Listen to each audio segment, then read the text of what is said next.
McGinnis, and as always, I want to thank you for taking the time to tune in and join me on this Sunday morning. And I hope your new year is going wonderfully.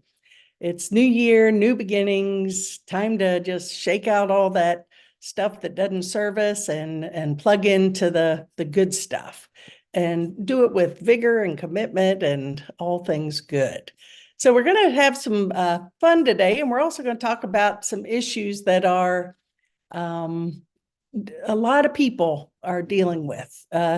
Since I lead a prayer ministry, I receive a lot of requests and phone calls from people who are really challenged. I think that unanimously the past few years, hey, Laura, good morning, have been a big challenge for everybody on the planet. And as we were talking about yesterday in our Angel Squad, one of the ministers said that no one has gone unscathed, untouched with their challenges the past few years. It could be personal, physical, health challenges, loss of loved ones.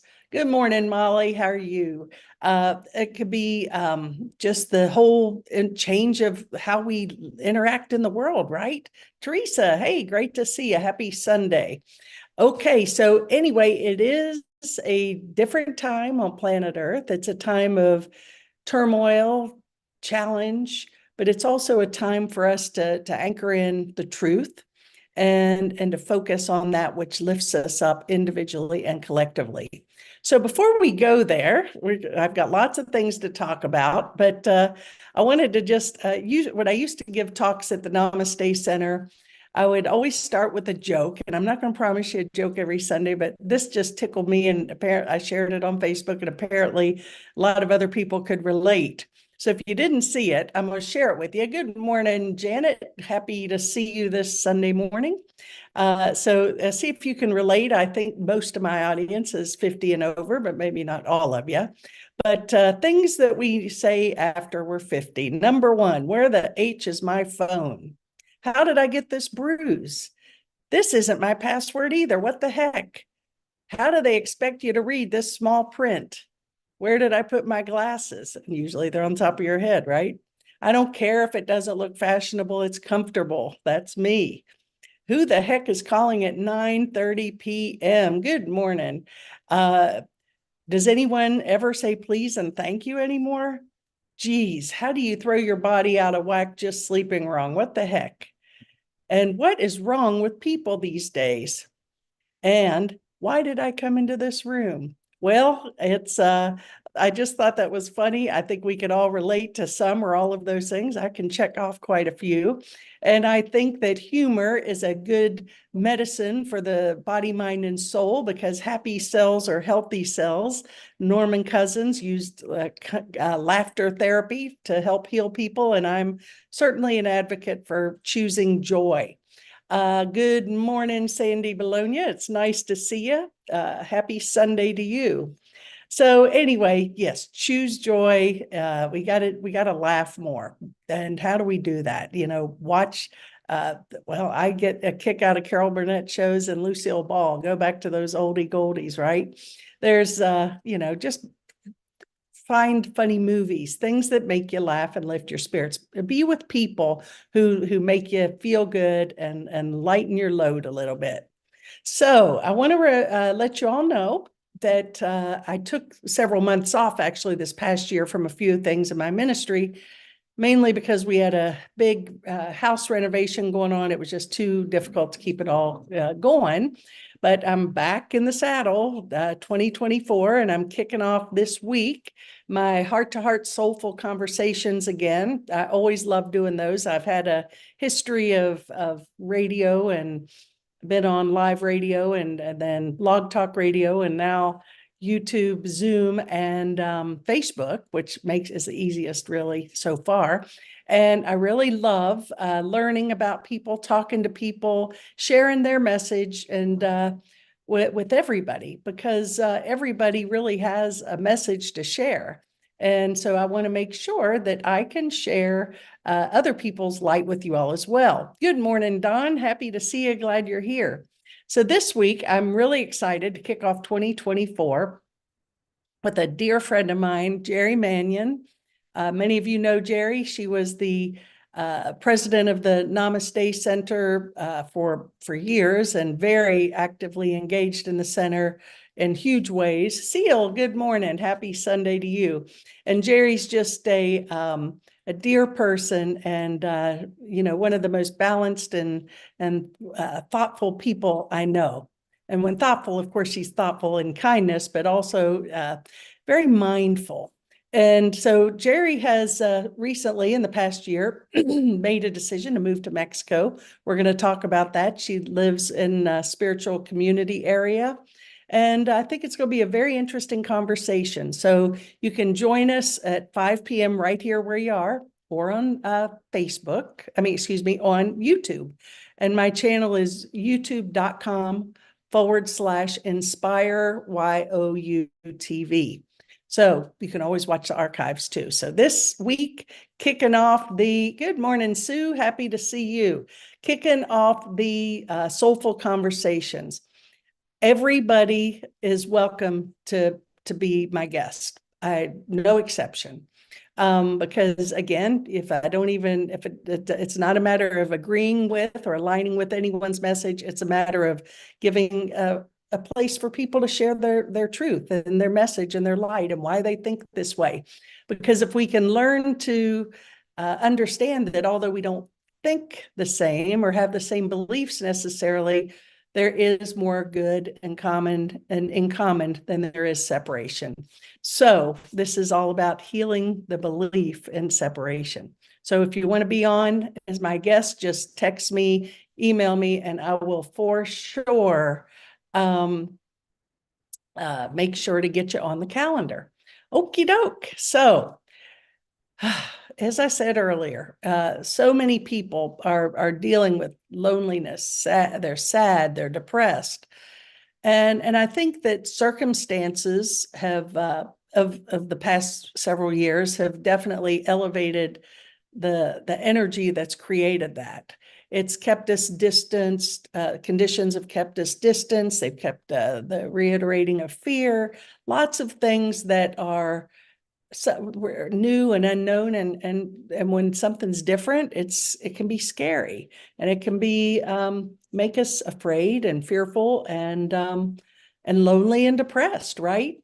Well, just to say, I do teach, as you all probably know, those of you that follow me regularly. My belief is that yes, we have the potential to be fully awake. We have the potential and the tools to overcome this world, just like Jesus did. We have, we don't have to stay in the pits of hell, right? Or fear or the challenges. But in the meantime, I think it's a process of undoing all of these beliefs and ideas that we hold on to that keep us stuck in the muck, right? So it's a process. So I have great hope and knowing that our goal, our purpose, our reason for being is to awaken from this dream. And we can do it, take our time, or we can do it maybe in the accelerated model. Well, like me, I'm kind of like a bulldozer. And so I want to do it as graciously and effortlessly and as quickly as possible. So that being said, we're going to talk about how to overcome these challenges of the world today, mainly loneliness and depression. Well, as many of you all know, my past was I was in the golf biz for many years. I tried to be a player, a competitive player, and I did compete and did okay. But then I found my real niche and gift was in teaching. So I taught golf for many years. It was great, perfect, no complaints, perfect job, right? And then I had this little tap on the shoulder that let me back up. In the midst of all this, I was very much a spiritual seeker, very devoted to a spiritual path. I was just gobbling up everything I could that was inspirational and uplifting. And the Course in Miracles was one of many tools that really changed everything in my life. And without going into the whole story, I was led to start a spiritual center. And I did that in 1993 in Florida, and it was called the Palm Beach Center for Living. 14 years, we had in-house programs up to 30 a week, Sunday services. We had outreach up to 2,000 people a week, not every week, but could be on certain weeks. So it was a very beautiful community, and it was a community of service and healing and giving and receiving, and it was a wonderful thing. Interestingly enough, I for another day for another story, I decided that I didn't choose to do that anymore. So we did close the center. It was a positive thing. It was time. I will just say that for now. And coming up to North Carolina, I was never thinking of starting another center. And guess what? I did, the Namaste Center. And it was another beautiful experience. Good morning, Walker. Good to see you. Another beautiful experience for 14 years. Actually, what's that 14-year mark, right? So for 14 years, we had the Namaste Center, and it was a fabulous, loving community. And what really got to me was with the beauty of it, there were challenges, and so naturally things just led to its knowing its time was done. That was back in 2018. Well, over the years, I've had many interactions. I keep in touch with a lot of the Namaste family and see you guys and talk to you on the phone, and we support each other. And needless to say, there is a void in a lot of people's lives since the Namaste Center is closed. And I fully recognize that. And I'm been praying and thinking, well, how can we create community? Because to me, community is what we're all seeking. The Namaste Center, the Palm Beach Center for Living. Yes, we come for spiritual growth and we come to serve, but we also come to connect and to create community and to support each other. And I'm recognizing that void in the Namaste Center community has been prevalent, as well as just in people's lives, looking for connection. So we all need community support and relationships, right? So I was thinking, and I had said, by no means, I'm very happy doing what I do virtually. I think there's great power. I think that I feel very connected to the community. I invite people's feedback and questions, and anything's on your mind, always. And we can do this virtually. You can type in anything you want and I'll address it here. We have Zoom classes. We have Angel Squad every month. I mean, and the heart to heart. So I do feel that's a very positive thing, and that works for me. And I'm happy. And I think that a lot of people are also being lifted up by these services. So I'm a big believer in all of this technology, and I'm very grateful for it. And thank you, Sue, and so are you. That being said, I also know that there was actually Joe who called me up several times and said, what's going on? Where's everybody? I want to connect. Finally, we're connecting. We're having that big reunion. And even if you don't live here or never came to the Namaste Center, get on a plane, come the 21st, 4 p.m. in East Flat Rock. If you want to come to our reunion, Namaste Center reunion, Ellen and I are cooking the meal. Just show up your beautiful selves. You got to let me know you're coming, though, or I can't guarantee you'll eat. So if you want to come, give me a text or an email. Love to see you. So we're going to talk about we're going to reconnect and get all our hugs and everything and see what everyone's been up to. And then we're going to figure out a way to maybe connect on a more regular basis. Not starting anything formal, because for me, anything that's structured and formal just doesn't. I always look back to how did Jesus do it, and I just see him walking around with his disciples and just gathering of beautiful souls and just talking and just sort of chilling and talking and engaging. And I think that so often when we get into more organized and structured religions or having to have a building and all of the above. Sometimes you have to focus more on that, which is, paying the bills, staff issues, people in the congregation that have issues and that are unhappy. And so I'm like, well, that's all part of it, but I think that we're moving beyond that. I think that people are seeking a more organic, not the mega church, mega screen. And I think that's a wonderful, certainly thing if people are inspired by it. But I find that for me and many of the people that I'm connected with, we seek that more intimate, like, engagement. You want to feel a part of the community. So we're having the reunion. All are welcome. So yes, we just a couple of quotes. Maya Angelou, she says the most terrible poverty is loneliness and the feeling of being unloved. And yes, Mother Teresa, excuse me, that was not a Maya Angelou quote. That was a Mother Teresa quote. So I take that back. So yes, it is a terrible poverty to feel unloved, right? Two possibilities exist. Either we're alone in the universe or we are not, and both are terrifying. Well, I can promise you that we're not alone. And I'm not talking about necessarily aliens or whatever, even that's a possibility, I guess, but rather that the Spirit of God is always with us. We're never alone. We've got many means of connection with people anytime, really, if we choose to engage. So we're never alone. So what do? Well, we yesterday on our Angel Squad, which is something that's part of our ministry, our Alliance of Divine Love ministry, it's a experience of taking our angel wings and spreading our love around the world, ultimately. And a part of that experience, once a month, everybody's welcome. It's not just for ministers. First Saturday of the month, 3 p.m. Just let me know if you want to come. I'll put you on the list.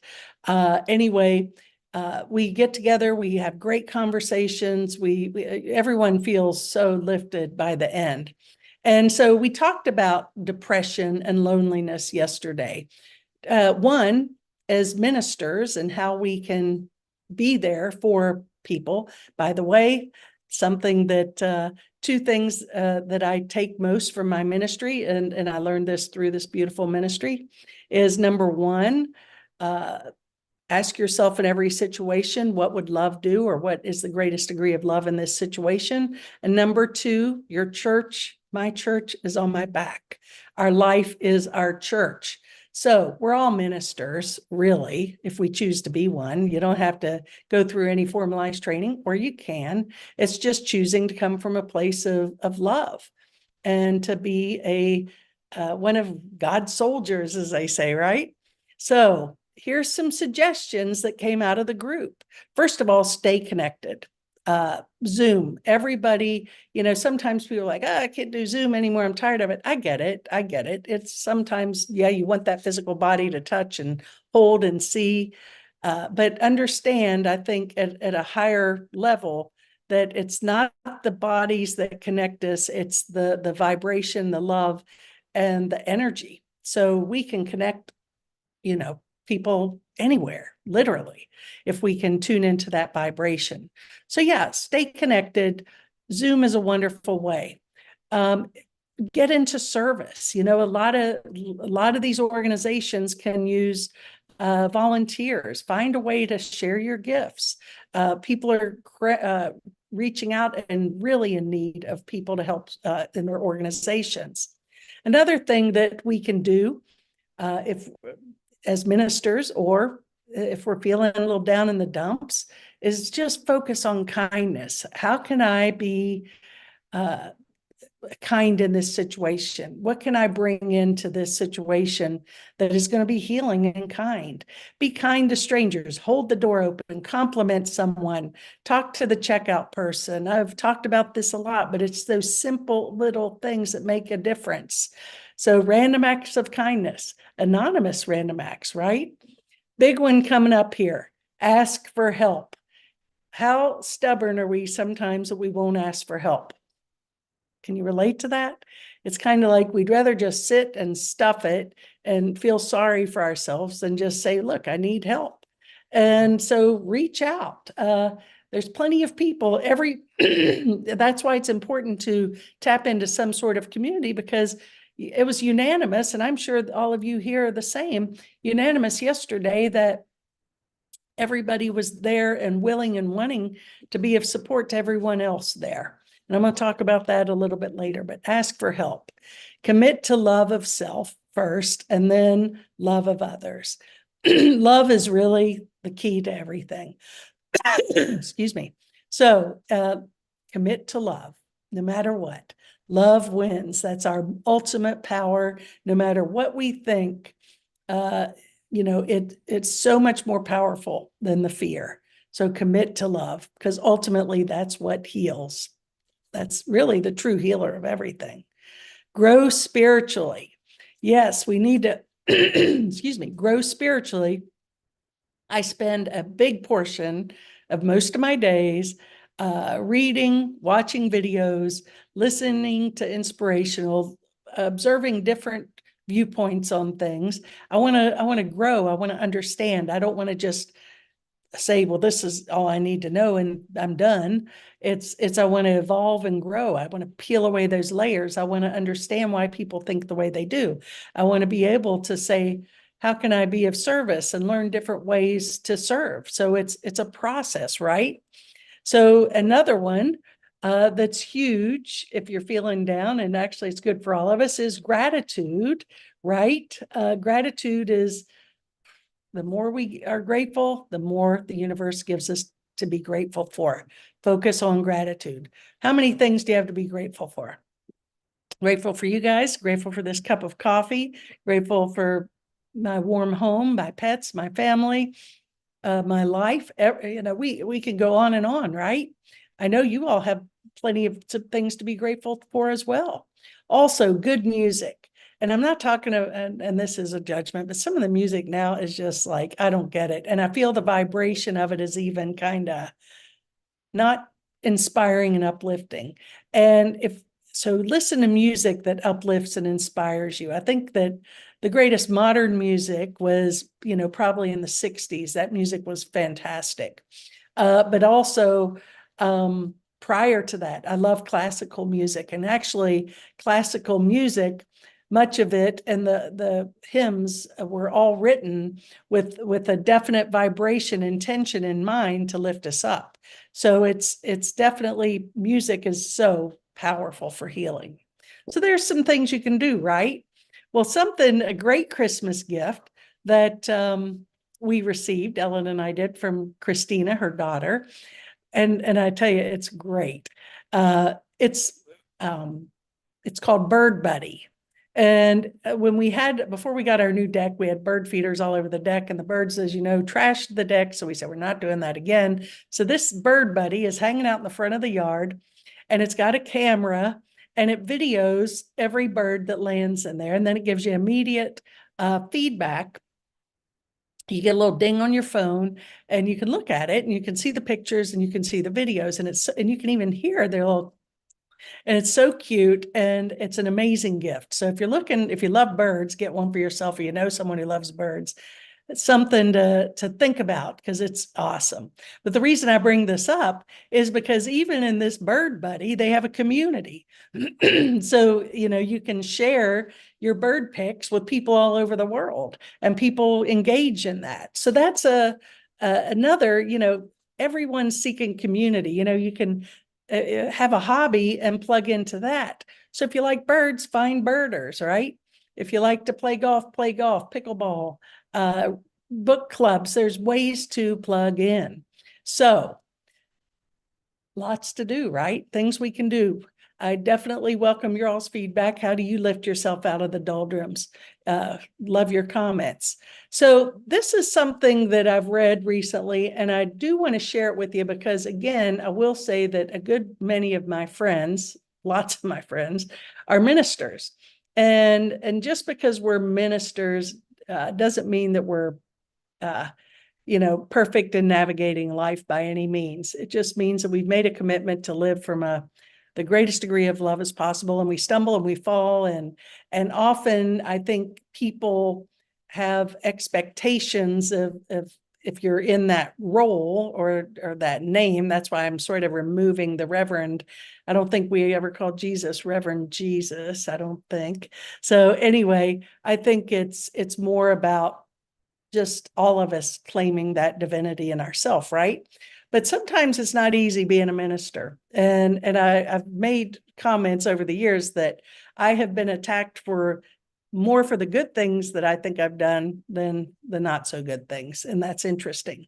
And I think there's a lot of reasons behind that. And I don't need to go into that, but I do want to say this to my fellow ministers and anyone who could relate to this. Because sometimes we get into this thing with like, oh, well, did you know so-and-so has cancer? I thought that they were more enlightened than that. Why did they bring that in? Or, BS, BS, BS, right? The fact is we're human beings having a spiritual experience, or excuse me, we're spiritual beings having a human experience. And part of our process is exactly the things that life shows us. So yes, ministers can be sick. Believe it or not, ministers get tired, frustrated. Sometimes the ministers need care. Sometimes ministers also need miracles. We have needs, right? Ministers are not flawless. Also, ministers need your prayers. Sometimes ministers need people to stand by them, right? It's so important. And yes, your minister can make mistakes. And just because the person or the minister has been called, had the calling to serve, to understand that they are still challenged in day-to-day life, just like you are. And also, your minister may not have all the answers. So I think that's real important to understand. And we don't do this with just ministers. We do this, and I think it's a cruel act of the ego is, we put people on pedestals and then we want to kick them down. And you see that in sports and in people who have succeeded. I don't think anyone, any successful person in any field has gotten there without being kicked in the teeth a few times. And I think that's just part of the, I think that's what makes people who are successful grow, is these adversities, these lessons. So just because we're claiming a spiritual life, which we are, I think everyone here is, I don't think we're promised a life without challenges, but we are, I think, and I know, believed that we are promised a life that there are ways to go through this in peace, hope, faith, and confidence. So it's just developing that spiritual muscle. I'm going to move into just a couple of things here. Number one, Rumi, who's a wonderful Persian poet, I think from the 1500s. I refer to him often over the years I have. And he says, there's nothing outside of yourself. Look within, everything you want is there. Well, we've talked about this ad nauseum, right, over the years. And it's even the Wizard of Oz, Glinda the Good Witch. It's been there all along. It's all inside of us. Go within, go within. Because, and I think I'm preaching to the choir here, I know it, that everything we see out in our external world, and this is really the big message, and yes, we've talked about tools and ways to connect, and all those are valid and important. But if we want to get to that, awaken from the dream, get to that state of non-duality, this is where the rubber meets the road. So nothing outside of ourselves. Look within, everything we want is there. And usually that's the last place we're willing to look. So our outer experience is an extension of our minds. So ultimately, healing is an inside job. And as much as we'd like to keep looking outside of ourselves, it's not going to get us anywhere. We can't, there's nothing, looking for love in all the wrong places, right? Well, we're not going to find it out here. We're going to look within. We're going to tap into that part of ourselves that is the totality of love, changeless, formless, and eternal. And we're going to tune into that vibration. And from doing that, the whole world will see differently. And maybe the effects of the world change or not, but my relationship, that's the promise, is my relationship to what's going on will change, and I can be at peace and happy no matter what. Now, ultimately, I do believe that if we just totally live from our heart and trust and surrender, thy will be done, we'll be shown things that that this world could never offer us. I do know that and believe that, the heart of my being. So it's all about vibration. We're hearing that. The scientists are telling us that.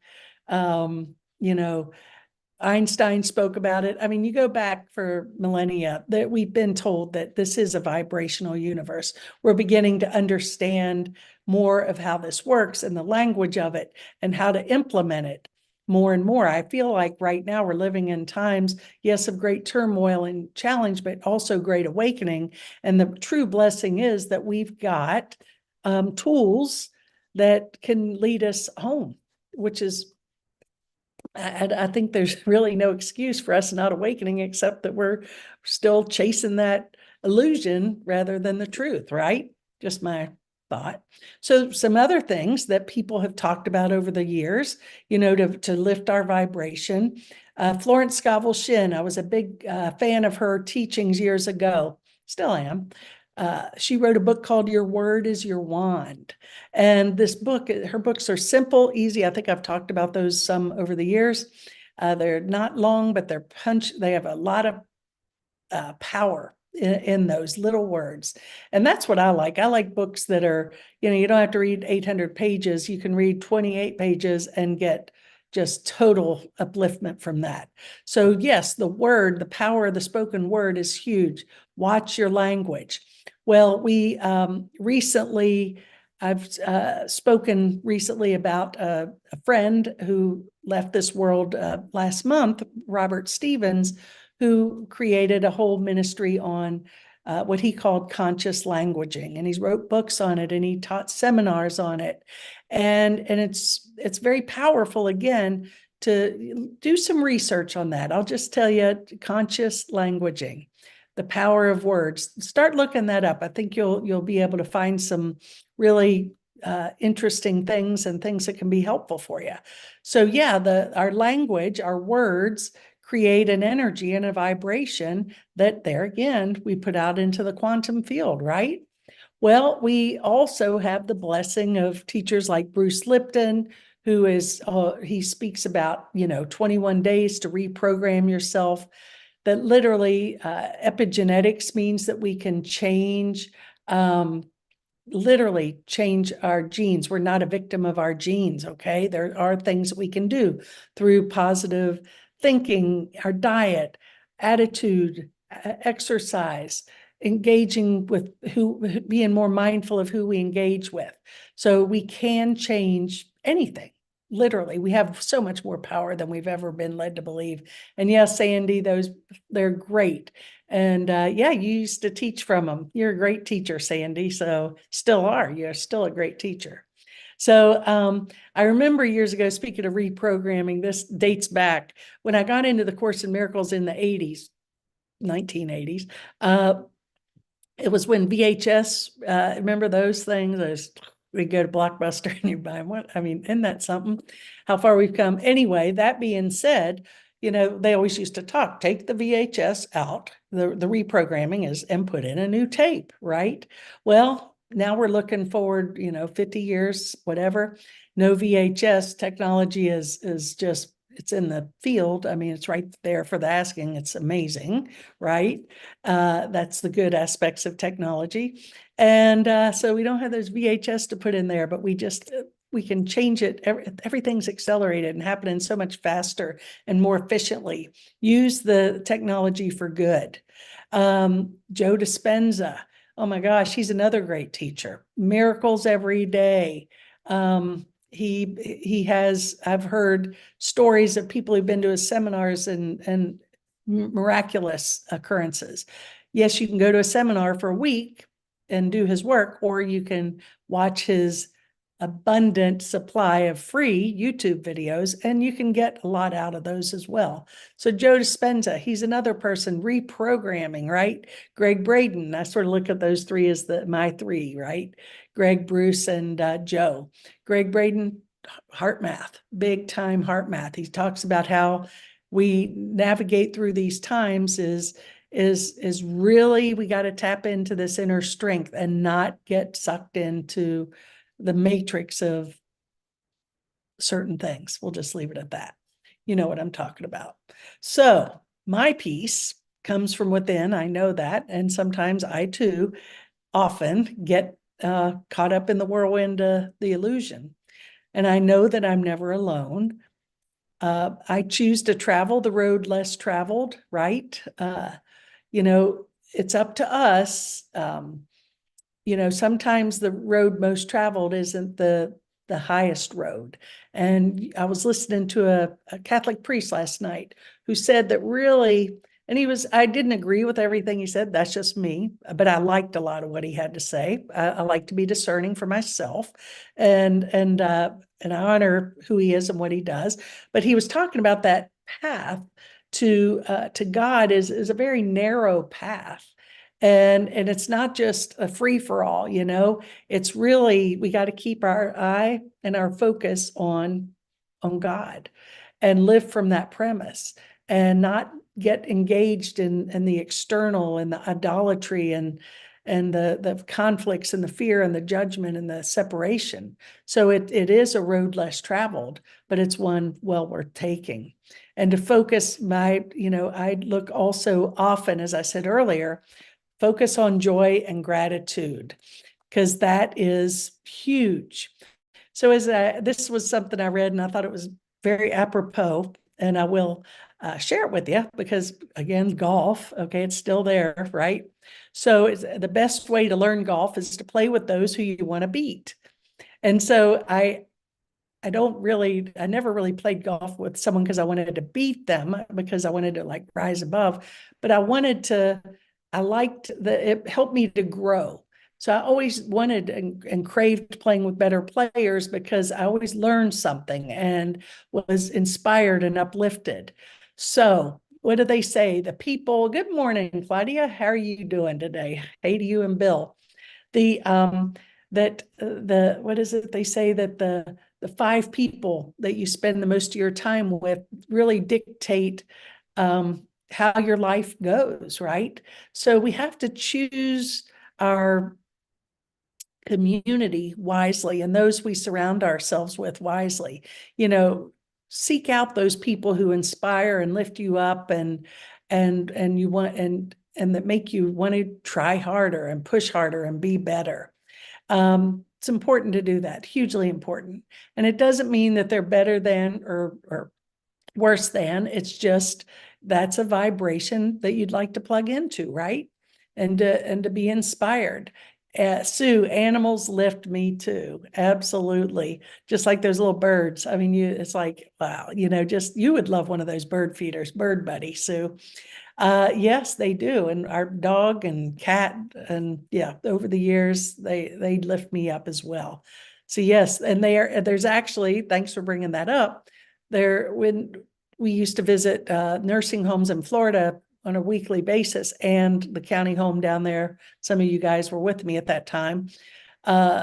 We had a ministry there, and we would take my dog Crystal, the whole other story, but they started letting animals in, and the county home in West Palm Beach amazingly had fish tanks, they had birds, they would let now you see the support animals coming in.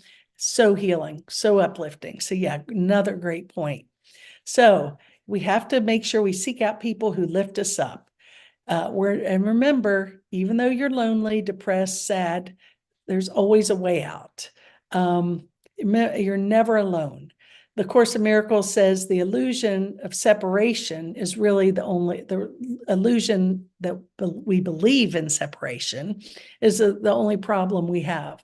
We believe that it's possible to be separate from our Creator, from God, from each other, and everything. we're energetically, when we shed the form and go to the source, the spirit, the soul of everything, then we are connected.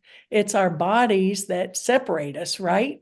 So we have to make sure that we become a little more self-aware of when we're in the belief of fear and separation. We're not alone. And this time is calling us back to each other, to lift each other up and to serve each other. Well, be strong, be courageous, do not be afraid or terrified, because of them, for the Lord your God goes with you. He will never leave you or forsake you. And yes, this is the truth. And so it is, right? God will never leave us or forsake us. We're the ones who turn our back to source, to that infinite power, to love. If you have a hard time with God, I don't, but if you do, I get it. Love, you can relate to that, right? We turn away from love, and that in turn is turning away from God. When we turn away from each other, we're turning away from God. So, wrapping things up here. Usually my routine on Sunday morning is I turn on Sunday morning on CBS. I love that. Jane Polly, I've watched it for many years. And they have such uplifting, good stories, right? And I've always loved Jodie Foster, and her roles have been so diverse over the years. And there's actually a new HBO series, a detective series that she's in starting tonight. And it looks very interesting. So I was interested in hearing about that more. And they were just engaging with her, sort of talking about her life. And she's an interesting person. Well, one thing she said is that, she's my age, a year younger than I am, 61. And she says, it's time to support, for her, it's time to support other people. She's had her time. And I think that is so true. I think I think it comes with aging, sort of comes, we chase these dreams for, hey, Ed, happy Sunday. We've chased the rabbit, for our life. And then we get to a point and we just, as Jody said, ultimately in the end, it comes about supporting other people, right? It comes about service. It's not so appealing to make another $1 million or win another trophy or to get another degree or whatever it is. And it's fine if that's what you want to do and it brings you joy and all that. But I think that we find a deeper meaning and purpose in our lives as we mature. And so that being said, she's had her time. She wants to support other people. That's my goal too, that I want to support as many people as I can. And that being said, I choose to do that in making sure I keep my cup full and support myself. So in closing, one thing that I really am feeling called to do, not start another center. I'm doing everything I'm doing virtually, and now these monthly gatherings, awesome. But maybe having a conversation with whoever's interested, you can text me, email me, as to how we can maybe create a support community. And maybe that's just a weekly support group. We get on Zoom. Maybe it's a call in, sort of like a crisis line. I don't know what that looks like. And but whatever it is, if anyone's interested in talking about it, having a conversation, if it's meant to be, it'll happen. But I do feel like that there are means of us, there's many means of support for all of us. And we're here to serve. That's really what it all boils down to. So Ed, back at you. You are a beautiful light of the world as well as, and so is everyone here today. And actually everyone in the world. You are the light of the world. So thank you for tuning in. Appreciate it always. And hope you have a fabulous Sunday and that you go out there and spread your light and your sunshine and take into consideration some of this stuff we talked about today. And I look forward to seeing y'all real soon. And in the meantime, namaste.